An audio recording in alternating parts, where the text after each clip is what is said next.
Hey guys, welcome to Simply Obsessed. In this speed build video, I'm going to be recreating the Urban Sprawl home from Sunset Valley in Sims 3.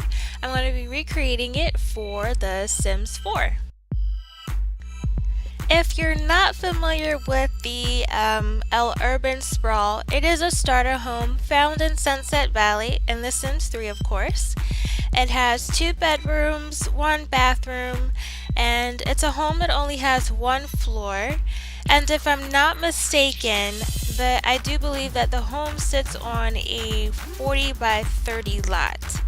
And when you would purchase the home furnished, it had a value of 24,234 simoleons, and if you purchased it unfurnished, the lot value was about 17,869 simoleons.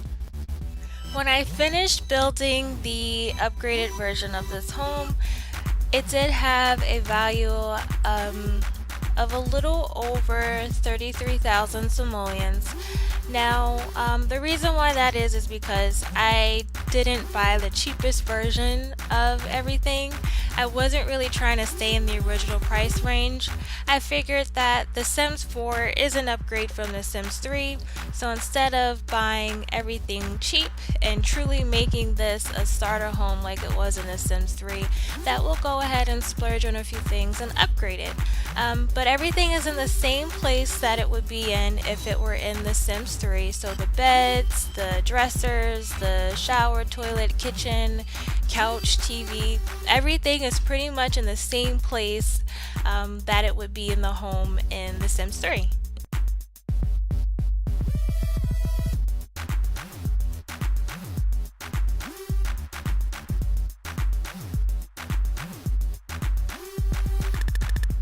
One of the reasons why this house was one of my favorites in Sunset Valley was because it was one of maybe 2 homes that had more than 1 bedroom. And when I play, I like to start with families, start with a couple and then get them pregnant right away. And it's kind of hard to really do that in a home that has 1 bedroom. It always looks a little awkward after the kid would age up into a toddler, and now in The Sims 4 when the kid ages up from a baby to a kid, it's kind of awkward because you got 1 bedroom. So I really love this house because I could easily start my story the way I wanted because there was an extra bedroom.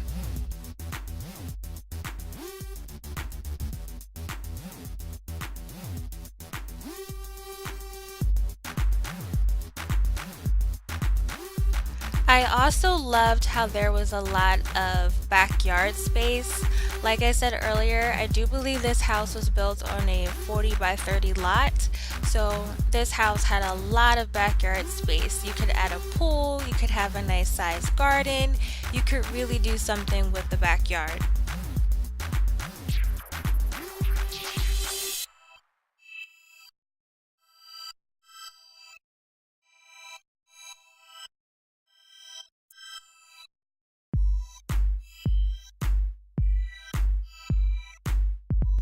Now, as you can see here, I'm starting on the bathroom.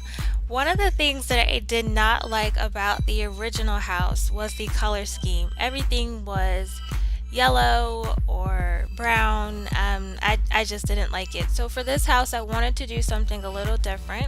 So I decided to go with a black, white, and gray color scheme for the bathroom. That is my go-to color scheme for bathrooms and kitchens in The Sims 4. I just love the way it looks. It looks classic. You can easily throw in some pops of color with maybe the paintings or rugs that you place in a room. But black, white, and gray is kind of like my go-to color scheme. For this room, I chose a white and gray tiled floor, and it was really hard to pick a color for the bathroom wall. That is always something that I have trouble with when I'm designing something in The Sims, whether it be just a room or a house.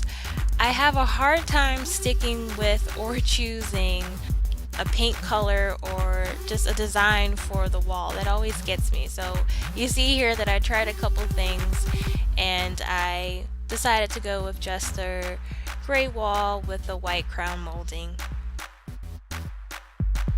Now, after finally deciding on a wall color, I added the doors, and then I added a few things to the bathroom like a toilet paper holder, a rug. I added a towel holder, towel rack, whatever it's called, and I added a laundry basket.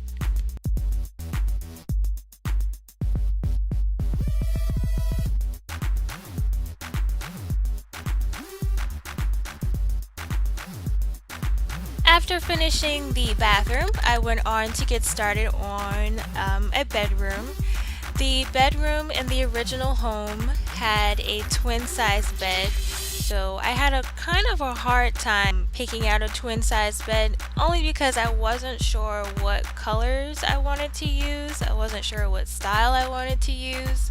I don't really use twin size beds very often. I just wanted to make sure that the colors would go and that it would look nice.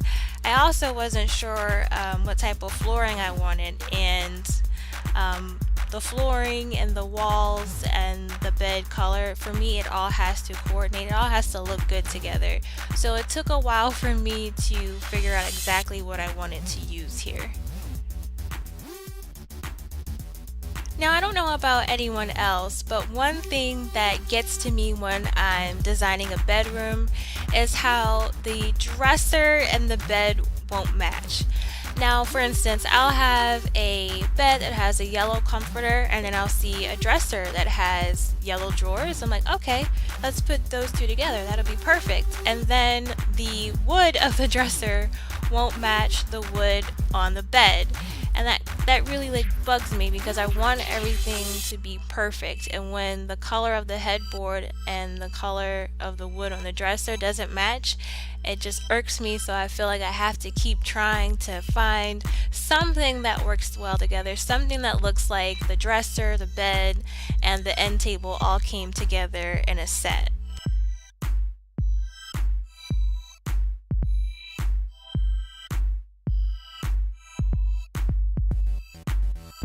After finally settling on a color scheme for the bed, night table, and dresser, I added a few more things to the room to make the room come alive. I've added a mirror, some tissues for the dresser, I added some candles, and instead of carpeting, I did switch out to hardwood floor instead.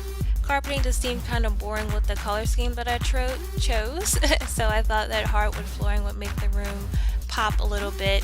And you will see that I do add a rug just to add a little bit more personality to the room.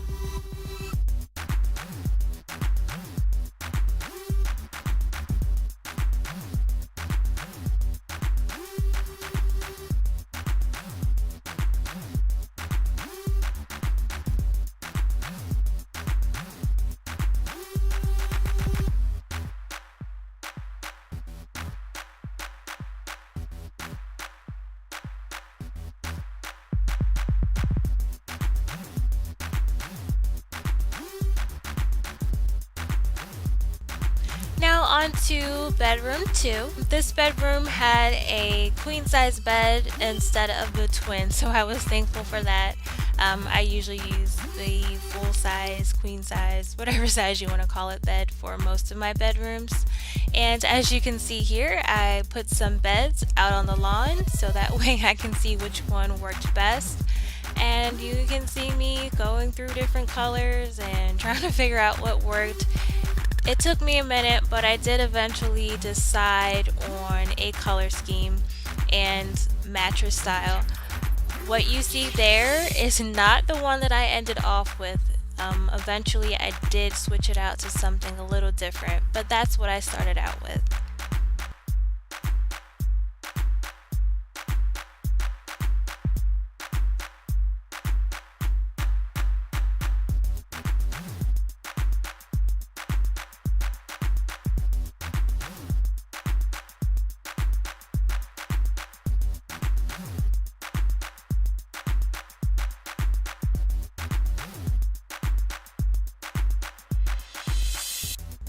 Once again, just adding a few things to the room, trying to make the room come alive a little bit.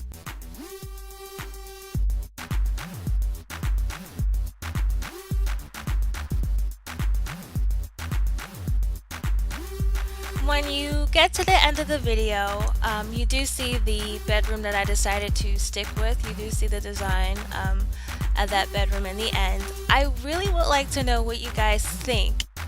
So when this video reaches its end, tell me which bedroom you like the most. Was it this original design that you see here, or was it the one that I chose in the end?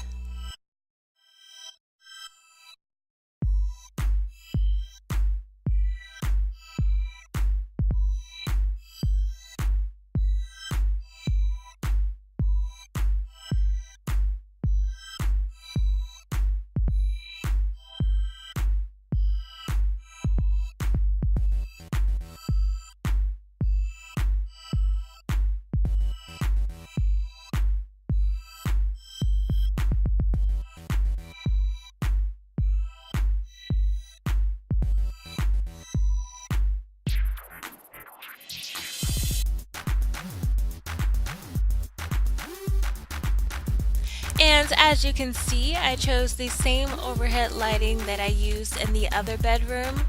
I chose it because I love the tone of the light, and it's just one of my favorite lighting fixtures in the Sims 4. I just think it's really pretty and it can really add to a room.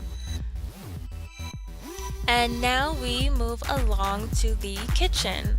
For the kitchen flooring, I went to my go-to flooring. I love this marble flooring that came with the Dine Out expansion pack. I think it's really pretty, so I chose that for the kitchen.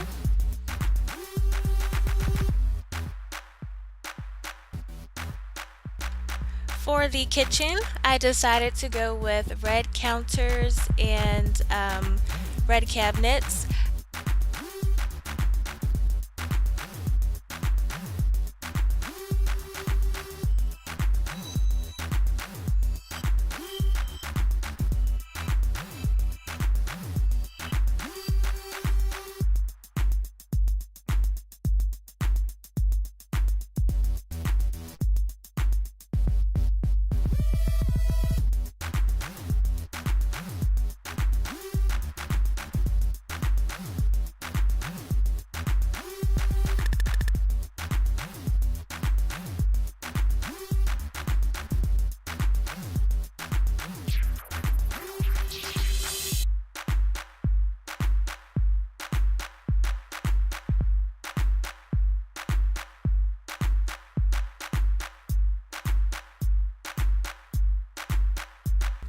And once again, you can see me going through different types of paint and brick, trying to figure out what color and what type of style would go perfect for this kitchen. In the end, I chose the same wall that I used in the bathroom. I chose that because the gray that you see there, I felt as if it was a little bit harsh for the interior design idea I wanted to use for the rest of the house. For some reason, I just thought that it would stick out like a sore thumb, so I went with the same wall that I used in the bathroom.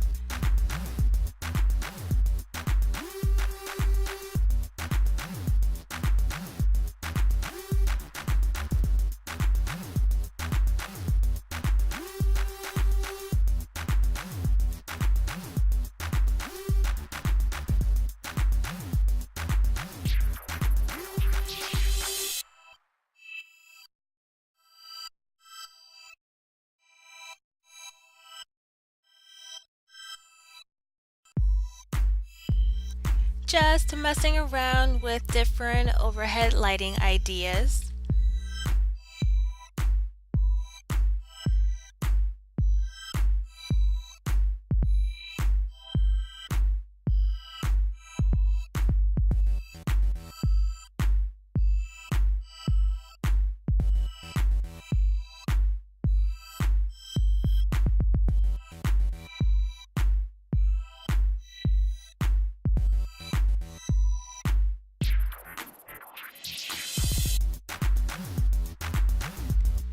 Right here, I'm just coming up with an idea for the layout for the living room.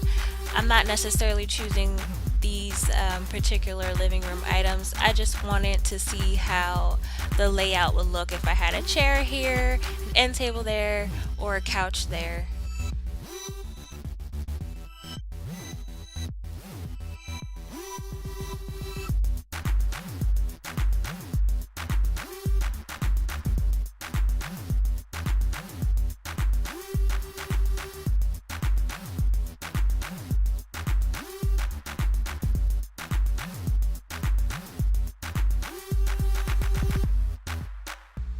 Just messing around with different flooring ideas.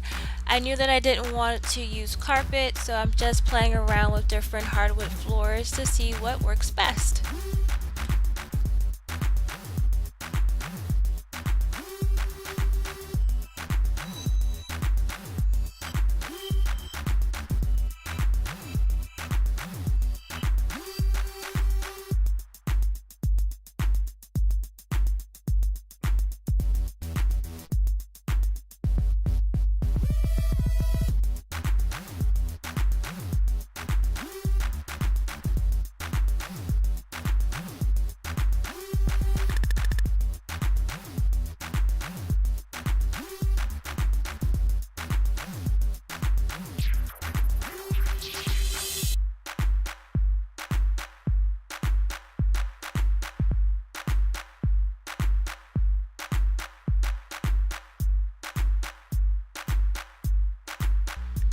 Now that the flooring has been chosen, it's time to work on the living room. I wanted a funky color scheme, something that will look nice next to the red, but not something too crazy. I just wanted something that could pair well and just be a little original, something that's a little unique without going too crazy. So I decided to go with the yellow couch because I thought it looked nice against the hardwood floors, and I think that yellow with the hardwood floors pairs really well with the red counters in the kitchen.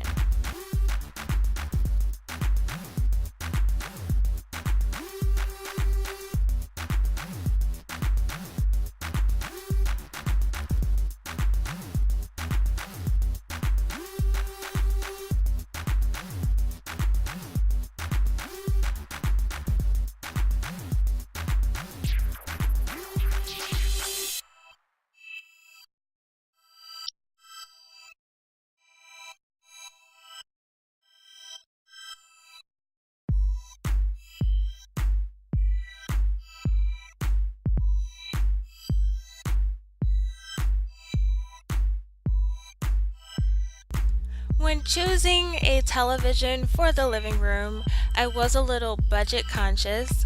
I didn't want to go ahead and get the $8,000 television because I thought that was a little bit pricey and I didn't want to go overboard in the final pricing of the house. So I just stuck with something that was still a flat screen TV, but not as big and not as pricey.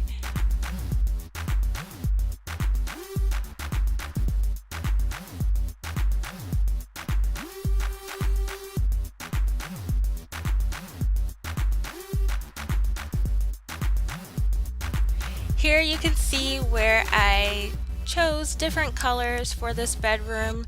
Wasn't really feeling the colors I had before and just wanted to try something different. So tell me which ones you liked better. Did you like the yellow, green, blue color scheme for that bedroom, or did you like the darker one that I chose in the end?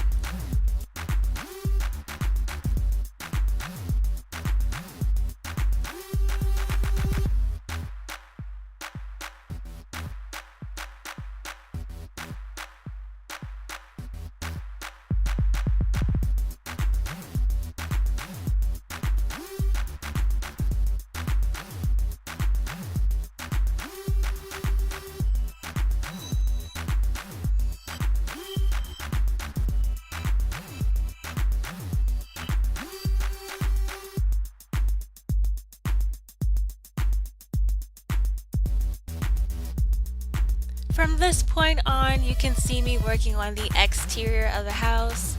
adding the siding, working on the steps, trying to make sure that everything looks perfect and that it's similar to the house that's in Sunset Valley.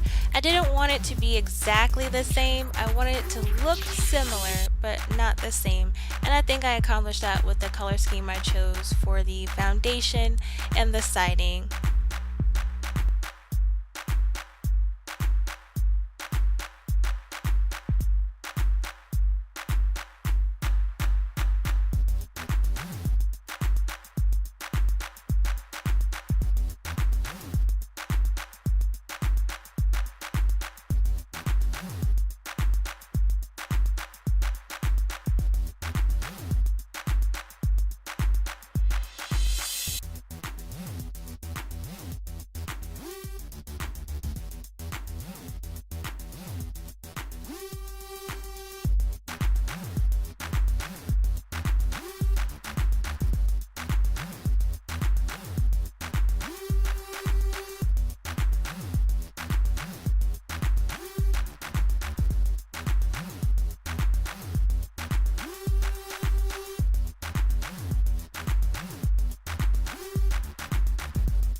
The original house didn't have any bushes or shrubs out front, so I decided to add them here for our upgraded version of the house just to give a nice little touch and make it look a little more appealing on the outside.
Here we are out back. I'm just adding the patio area, trying to make it the perfect size. I love how there is a simple patio in the back of this house. It works, you don't have too much going on, it just fits perfectly and you still have so much room in the back to add a pool or a garden or whatever your heart desires.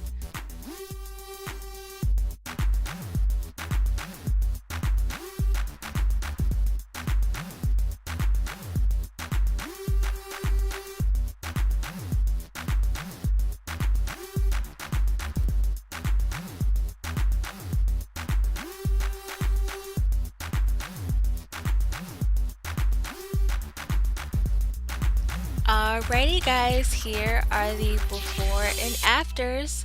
I thank you so much for watching. Please give this video a thumbs up if you enjoyed it. Please leave your feedback letting me know what you think and if you would have done something different, if you would have switched something out. I really want your feedback. I genuinely love hearing from you guys. Thanks so much for watching. Please make sure you subscribe so that way you don't miss out on awesome speed builds, let's plays, and a whole bunch of other Sims awesomeness. Once again, thanks for watching. I'll see you guys next time. Bye.